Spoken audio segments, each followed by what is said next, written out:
Club వాళ్ళు, Lions club వాళ్ళు ప్రతి ఏడాది కూడా వాళ్ళకి ఎవరైనా వాళ్ళ ఇంట్లో ఏదో వాళ్ళకి పుట్టినరోజు పెళ్లి రోజు ఏదో జరిగింది అనుకోండి, ఆ క్లబ్ మీటింగ్లో ఒక వీళ్ళని పిలుస్తారు. ఏది అవసరమైనటువంటి పేదవాళ్ళని ఎవరినో, అవసరమైతే అక్కడ ఉన్నటువంటి వాచ్మెన్ వాళ్ళనైనా పిలుస్తారు.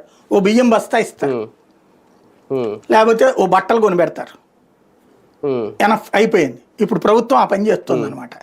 ఓ పేదవాళ్ళని తీసుకొచ్చి ఓ పెద్దోడితో దానం చేపించి వీళ్ళందరూ బాధ్యత, వీళ్ళందరూ పేదవాళ్ళందరూ పెద్దోళ్ళు అయిపోయినట్టే రాసేసుకో ఇక్కడ రికార్డు.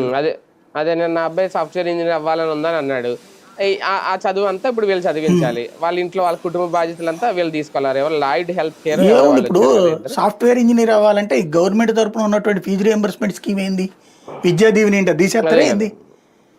అదే మరి ఏముంటుంది ఇంకా అందులో? నువ్వు చెయ్యాలంటే తెలివైన వాళ్ళు అయితే ఏం చేయాలా? ఇప్పుడు ఒక రైతు కుటుంబం ఉంది.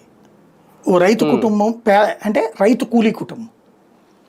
ఓ 10 ఎకరాల ఆసామికి 4 రైతు కూలీ కుటుంబాలను అప్పచెప్పి ఆ 10 ఎకరాలు వాళ్ళు సేద్యం చేయడమా, పాడి పంట, అక్కడే 4 గేదెలు ఇచ్చి, 4 ఆవులు ఇచ్చి, 4 మేకలు ఇచ్చి, 4 కోళ్ళు ఇచ్చి, వాళ్ళు దాని మీద సంపాదించుకుంటూ తినడానికి ఏర్పాటు చేసి అవసరమైతే అవి సస్టైన్ అయ్యేదాకా, అంటే ఆదాయం సమకూరేదాకా ఓ బియ్యం బస్తాలు ఇచ్చినో ఇది చెయ్యాలి.